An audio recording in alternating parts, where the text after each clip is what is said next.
Bienvenue dans le débat de France 24. La drôle de guerre de Libye est-elle en train de connaître son épilogue? L'évolution du front pourrait le laisser penser. Les rebelles ont en effet affirmé ces derniers jours avoir pris plusieurs localités situées à l'est et à l'ouest de Tripoli. Alors à l'ouest, c'est notamment tout ce qui est autour de Zaouïa, vous voyez, Sormande, Bir al-Ghanam, Gariane, qui coupent pratiquement les voies d'approvisionnement vers la Tunisie. L'étau semble donc se resserrer contre Kadhafi, sans pour autant qu'on puisse dire que les rebelles sont en mesure de s'emparer d'une grande ville comme Tripoli. Cela ne les empêche pas de proclamer que la victoire est proche. Ainsi ce que nous disait Mansour Saïf Al-Nassar, le représentant en France du CNT, du Conseil national de transition, qui ce matin annonçait la victoire pour la fin du mois. La victoire est proche. Nos combattants, nos populations qui sont toujours sous la dictature de Kadhafi ont décidé que la fête de fin Ramadan sera fêtée ensemble avec la fête de la victoire fin du mois d'août. Et même optimisme au Pentagone avec le nouveau secrétaire à la Défense, Léon Panetta, qu'on écoute. La combinaison des frappes de l'OTAN, de ce que fait l'opposition, des sanctions, de la presse internationale, du travail de la Ligue arabe, tout cela a de façon très utile permis de progresser dans la bonne direction. Et je pense que les jours de Kadhafi sont comptés. Les jours de Kadhafi sont comptés, mais ça fait des mois que la Maison-Blanche dit ça. Regardez, depuis pratiquement le début de l'offensive, le 30 mars, Jim Carney, le porte-parole de la Maison-Blanche, n'a cessé de le dire dans ses briefings quotidiens à la Maison-Blanche. Ces jours sont comptés, vos jours sont comptés, les jours de Mohamed Kadhafi sont comptés. Voilà, c'est une phrase qui fait recette. Dans le débat ce soir, nous sommes avec François Long, député du Parti socialiste et membre de la Commission des affaires étrangères de l'Assemblée nationale. Antoine Wittkin, journaliste, écrivain et documentariste qui a réalisé notamment le documentaire Kadhafi, notre meilleur ennemi. Et Alexandre Najjar, avocat, écrivain, auteur de Anatomie d'un tyran, Muammar Kadhafi. Puis nous sommes en ligne avec Pierre Conessa, maître de conférence à Sciences Po et ancien haut fonctionnaire au ministère de la Défense. Alors, première question, est-ce que vous considérez, vous aussi, que les jours de Kadhafi sont comptés? François Long. À terme, oui, mais il faut être prudent. Tous nos jours oui, sont évidemment, comptés. Les nôtres aussi. Évidemment, les nôtres aussi. Mais il faut être prudent quand même, parce que comme vous l'avez très bien dit, ça fait 5 mois, c'est le 5e mois, et bientôt la fin du 5e mois. Donc il y a eu des hauts et des bas. Il y a des offensives actuellement qui sont incontestablement en faveur des rebelles. Donc il est parfaitement possible que ce que disait le porte-parole du CNT tout à l'heure, fin du mois, au moment de la fin du Ramadan, il y ait de ce point de vue une bonne nouvelle. Mais moi j'ai toujours pensé qu'il fallait accompagner l'offensive militaire d'une négociation politique forte, puissante et internationale. C'est-à-dire que vous ne voyez pas un scénario d'invasion et d'occupation de Tripoli et d'un Kadhafi obligé de se... Le problème, c'est que la bataille de Tripoli risque d'être extrêmement dure si vraiment il en a les moyens, Kadhafi, et si c'est la capitale, c'est là où il y a tous ses partisans, et je crois que ça peut être très dur. Donc je crois, plus que jamais, je m'étais d'ailleurs abstenu avec 7 collègues lors du débat parlementaire à la mi-juillet, pour recommander expressément, c'était d'ailleurs le discours de notre porte-parole Bernard Cazeneuve, qu'il y ait une négociation internationale forte entre les différentes parties. Antoine Wittkin, vous disiez tout à l'heure en entendant le représentant du CNT, c'est quelqu'un de prudent. Donc, C'est quelqu'un d'ordinairement prudent et s'il s'engage, et c'est la première fois que je l'entends s'engager, et je le connais, Mansour Saïf El-Nassar, la première fois que je l'entends s'engager sur une date précise, c'est que visiblement les choses prennent cette direction-là. Je veux dire que moi, depuis que je parle avec les gens du CNT, ça fait un certain temps, c'est vrai que le temps est long et à chaque fois je leur disais mais alors qu'est-ce qui se passe et quand est-ce que ça va se finir cette histoire? Ils me disent en gros que ça ne se jouera pas sur tapis vert, qu'il n'y aura pas un coup de théâtre et que la solution, et donc l'épilogue de la crise libyenne, ce sera un épilogue militaire. Et depuis le début, ils me disent ça, et je dois dire que là, effectivement, le fait que le front se rapproche sensiblement de Tripoli, avec en plus à Tripoli, comme dans d'ailleurs toutes les villes qui sont passées entre les mains du CNT, des partisans de la rébellion, des anti-Kadhafi, ils sont nombreux, tout ça permet quand même de penser que ça ne va pas forcément durer encore très longtemps. Pour autant, est-ce qu'il faut prendre pour argent comptant ce qu'ils disent? Parce qu'effectivement, comme le relèvent les partisans de Kadhafi, mais ils en faut autant, il y a une donnée de propagande, une affaire d'intoxication aussi dans cette guerre. Il y a des affaires d'intoxication des deux côtés, mais la situation militaire est quand même celle-là. Ils sont à 50 Oui. km, ça compte. D'autant que, encore une fois, à Tripoli, il y a des partisans de la rébellion. Et je pense que ça fait longtemps qu'ils préparent la dernière étape qui sera la prise de Tripoli. S'il y en a une, ça peut se résoudre avant. Kadhafi est probablement un joueur à sang-froid, un joueur d'échecs. Et j'ai tendance à penser, mais alors peut-être que je me trompe, on verra, que lorsqu'il sentira qu'il n'aura pas d'échappatoire et que Tripoli sera totalement encerclé, probablement en tirera-t-il les conséquences qui seront peut-être de fuir. On va voir ce qu'en pense Pierre Conessa au téléphone. Bonsoir. Bonsoir. On n'a pas vraiment d'exemple, surtout d'une rébellion quand même qui est pas super expérimentée, de forces armées qui s'emparent vraiment d'une ville. En général, les villes, elles tombent, c'est-à-dire quand elles sont assiégées, c'est la débandade et puis elles se rendent. Oui, mais si vous voulez, la caractéristique de cette rébellion, c'est qu'on a de deux côtés des gens qui se connaissent assez bien, puisque quand même, pensez qu'une grande partie de la composition du CNT, notamment à sa tête, sont des gens qui sont des anciens ministres de Kadhafi. Je ne voudrais pas gentillesse, je ne vais pas en citer trop, parce que ça réveillerait des douloureux souvenirs pour les Bulgares. Mais on a donc des gens qui se connaissent parfaitement. Ils savent très bien qu'on ne peut pas négocier avec Kadhafi. Il a un passé de menteur tellement intense, je veux dire une expérience du mensonge tellement avancée, que comment peut-on imaginer qu'on puisse négocier avec Kadhafi un maintien quelconque sur place. Donc ils attendent tous la solution militaire, enfin moi c'est mon sentiment. Donc qu'on puisse avoir des négociations, qu'on puisse raconter que tout ça progresse, que le fils Kadhafi puisse raconter qu'il négocie avec la France, etc. Tout ça c'est de la fumée, quoi. C'est un écran de fumée. François Long disait un peu mezzo voce, il disait pourquoi pas avec l'entourage, c'est-à-dire l'idée au fond qu'il y aurait, on tourne autour de ça, peut-être un préalable, une sorte de révolution de palais à Tripoli au préalable. Oui, mais vous savez, si vous avez une révolution de palais avec des anciens ministres de Kadhafi, pensez-vous que ça va installer la démocratie ? Ah non, mais ça c'est une autre question, là, on l'abordera. Oui, mais là pour l'instant on parlait de faire tomber Tripoli. La composition du CNT. Oui, j'ai bien compris. Mais si vous voulez, en l'espèce, on est tous à regarder quand est-ce que l'intervention française va cesser, parce que on le voit du point de vue français. Si on regarde du point de vue libyen, moi j'ai bien peur que même le départ de Kadhafi ne résolve absolument rien, c'est-à-dire qu'on est par la suite une situation extrêmement dramatique de guerre civile. Et là, c'est effectivement une possibilité. Oui. C'est une possibilité très, très, très importante. C'est-à-dire que, qu'est-ce que vous essayez de dire au fond, que la question du départ de Kadhafi n'est pas si importante que ça ? Moi, c'est mon sentiment, oui, effectivement. C'est-à-dire qu'on n'a aucune garantie qu'après le départ de Kadhafi, quel que soit son lieu de destination, que ce soit Riyad ou que ce soit le Tadjikistan, la situation en Libye se clarifie. On est avec un CNT dont on a pris acte parce que finalement c'était la seule forme d'opposition à peu près constituée, mais on n'a aucune garantie que une paix civile s'établisse par la suite parce que n'oubliez pas qu'on est dans une guerre tribale. Oui.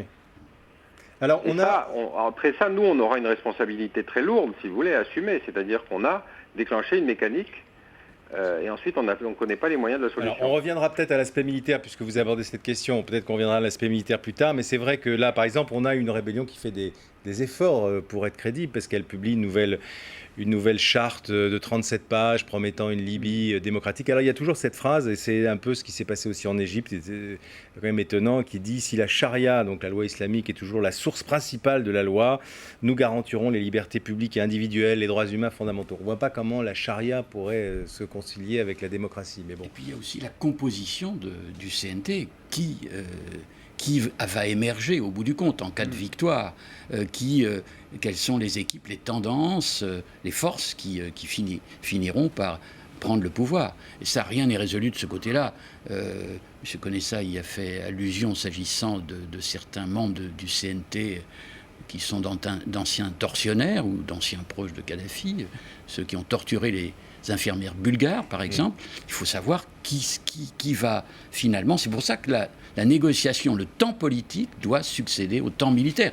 Surtout que l'hypothèse de M. Conessa est extrêmement inquiétante, effectivement. Vous pensez donc que c'était une erreur de reconnaître le CNT depuis le début, alors ? On a été un peu vite. Il y a eu évidemment l'épisode Bernard-Henri Lévy. Vous savez ce qu'en pense M. Juppé depuis lors. je crois qu'il faut que ce soit clarifié maintenant, vraiment, qu'on sache à qui on a affaire. Je suis pas entièrement d'accord. Le CNT a quand même beaucoup changé depuis le début de la crise, et notamment, moi je l'ai vu sur place, ils ont fait beaucoup d'efforts pour être représentatifs. Du début. Géographiquement, parce que la Libye effectivement est très diverse, de manière, alors les tribus ça compte, mais plus ou moins, je crois qu'on insiste peut-être un peu trop là-dessus. Encore une fois, il y a 85% de la population libyenne est urbaine, elle est assez jeune. Tout ça, évidemment, diminue l'impact des tribus. Donc le CNT a pris ces facteurs en compte. Il y a des représentants d'à peu près toutes les tendances. Alors on peut dire que ces divisions seront évidemment porteuses de difficultés futures, mais en tout cas aujourd'hui, ils sont assez bien organisés, assez représentatifs de la Libye, et surtout, je pense qu'ils ont appris des erreurs passées, notamment des erreurs irakiennes, et ils veulent par-dessus tout éviter ça.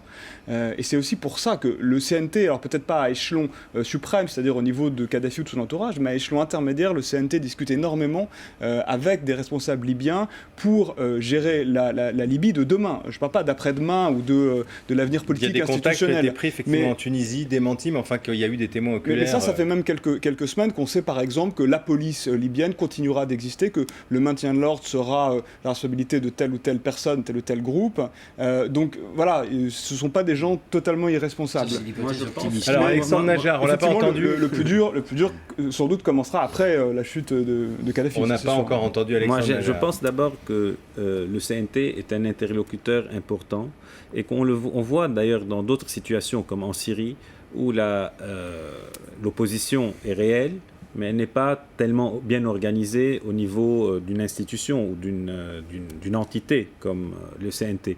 Et donc il est important dans ce genre de situation que nous ayons, comme c'est le cas, un organe qui soit représentatif plus ou moins de la situation. Bon, il est évident que dans un pays qui a été pendant 42 ans dirigé par un tyran comme Kadhafi, il est évident que si nous devons avoir recours à des militaires, d'anciens militaires ou des hommes politiques, il est évident que ces gens-là auront plus ou moins été proches de ce régime. Donc on ne pouvait pas... De plus, comme vous le savez bien, dans le CNT, il y a aussi des universitaires qui ont étudié aux États-Unis, en Angleterre, en France. Donc je pense que le CNT aujourd'hui, malgré les hésitations du début, malgré les trahisons qu'il y a eu, les divisions, tout ça, mais je pense que malgré tous ces travers, c'est quand même un organisme avec lequel il faut composer aujourd'hui. Et on a besoin, dans ce genre de situation, quelqu'un avec qui discuter. Et on voit bien, je le répète, par rapport à la Syrie, où malheureusement les gens sont très courageux de descendre dans la rue, etc. Mais on ne voit pas très bien avec qui travailler, avec qui négocier. Cela dit, pour revenir à la bataille de Tripoli, je suis aussi prudent. Je pense qu'il y a beaucoup de désinformation qui se fait aujourd'hui. Il y a la propagande. Dans ce genre de guerre, la guerre psychologique joue un rôle très important.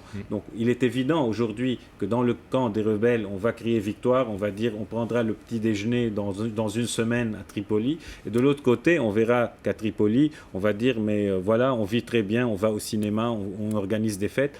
Donc il est évident que cela participe, comme dans toute guerre, de la propagande. Sur le terrain, moi je crois que la rébellion est encore très mal organisée.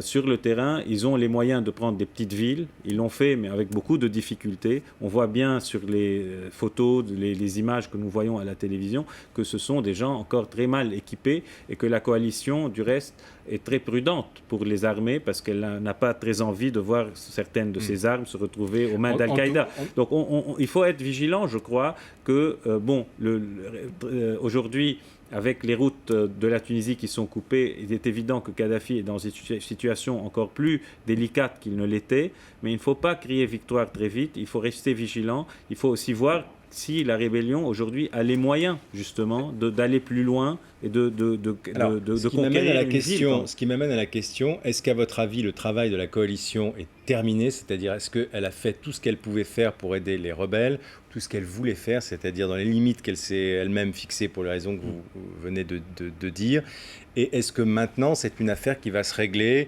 peut-être dans un combat de rue, on n'en sait rien, entre les deux parties? Vous parlez militairement? Oui, militairement, oui, je parle militairement. Oui. Et essentiellement aériennes. Oui. On peut croire que oui. Moi, je ne suis pas un stratège militaire, mais on peut croire que oui. En tout cas, s'il reste une bataille qui serait la bataille de Tripoli, et dont tout le monde s'accorde à dire que ça peut être extrêmement difficile, vous venez d'y faire allusion, la force aérienne a encore une certaine utilité, probablement. Ça veut dire que, par exemple, tous les centres de commandement, tous les objectifs qui s'étaient fixés n'ont pas encore été détruits en 5 mois de bombardement, à votre avis ? C'est peu probable, d'autant qu'il y a eu beaucoup de difficultés dans les recherches des Peut-être qu'on peut demander l'avis de Pierre Conessa là-dessus, sur le rôle, ce qui reste à faire pour les forces de l'OTAN. Écoutez, il est très difficile de faire une évaluation exacte de l'état du système Kadhafi, de commandement de Kadhafi, parce que d'abord, comme vous avez pu le constater, c'est une guerre d'escarmouche, c'est pas une guerre de grande bataille. Donc les systèmes de commandement ont beaucoup moins d'importance que dans des grands mouvements, si vous voulez, mobilisant d'énormes moyens militaires. Et puis d'autre part, on est sur une bande littorale, si vous voulez, où, vous le savez bien, la Libye utile, c'est quelques dizaines de kilomètres de profondeur. Et puis l'essentiel se joue sur des villes secondaires qui entourent Tripoli. Bon. Dans ce système-là, d'abord, on connaît quand même relativement mal, si vous voulez, le système militaire de Kadhafi. Il l'a modifié tellement de fois. Comme tous les dictateurs, il se méfiait de son environnement militaire. Donc, on a bombardé ce qu'on peut identifier par des moyens satellitaires, par des moyens d'interception, etc. Mais il reste très probablement des systèmes de communication qui sont le système propre, si vous voulez, de Kadhafi, de son entourage, de ses fidèles, etc., etc. Et donc on aura jusqu'à la fin une espèce de guerre qui sera une guerre de rue, probablement dans Tripoli, qui sera assez violente très certainement, et qui en plus se traduira à la fin par des vengeances, par des règlements de compte. Ça me paraît absolument évident. On n'est pas dans un combat classique, si vous voulez, où à la fin la paix sera signée et tout le monde déposera les armes. Il y a quand même quelque chose sur lequel... Donc ça peut se décider très rapidement, comme ça peut encore durer sur une bataille de Tripoli qui peut être extrêmement violente. Ouais.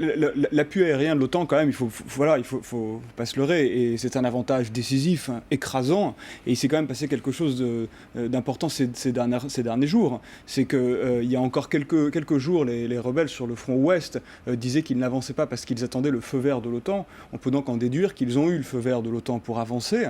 Vous avez vu ce qui se passe, par exemple, à Zaouïa. L'opposition de Kadhafi, c'est des snipers. Autrement dit, c'est des gens qu'on prépositionne dans des immeubles qui sont armés de fusils à lunettes, et lorsque Kadhafi veut faire avancer ses troupes un peu plus lourdement armées vers cette ville-là, elles sont évidemment écrasées par le feu aérien. Donc c'est quand même décisif. Et encore une fois, j'en suis convaincu, l'OTAN a calibré, a géré le temps de manière à déclencher le feu vert que nous, on sait bien, nous journalistes, que depuis quelques jours, il y a beaucoup de rumeurs, et alors là, plus du tout en Libye, mais dans les sphères dirigeantes, disons, de la coalition, disant ça va bientôt se terminer. C'est un peu l'impression qu'on veut donner. Il y a eu un feu vert, en tout cas, qui a été donné, et notamment parce que les discussions au niveau intermédiaire dont je parlais tout à l'heure ont progressé, j'imagine, suffisamment bien aux yeux de l'OTAN pour en tout cas, ce qui concerne l'après-Kadhafi. Il faut accentuer les discussions politiques.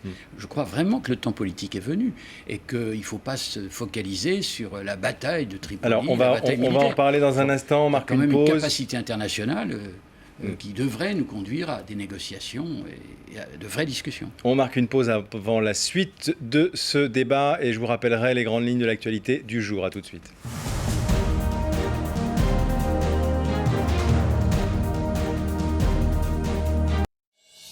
Bienvenue dans la matinale de France 24. Chaque matin, le grand rendez-vous de l'actualité en direct de 6h à 10h. Avec France 24, découvrez l'information qui fera la journée. Suivez les premiers chiffres de la bourse, entrez dans les coulisses de l'économie mondiale, retrouvez toute l'actualité sportive. Analyse du fait du jour, tour du monde de la presse internationale. Paris Direct, c'est toute l'actualité française et internationale en direct, du lundi au vendredi, de 6h à 10h, heure de Paris, sur France 24.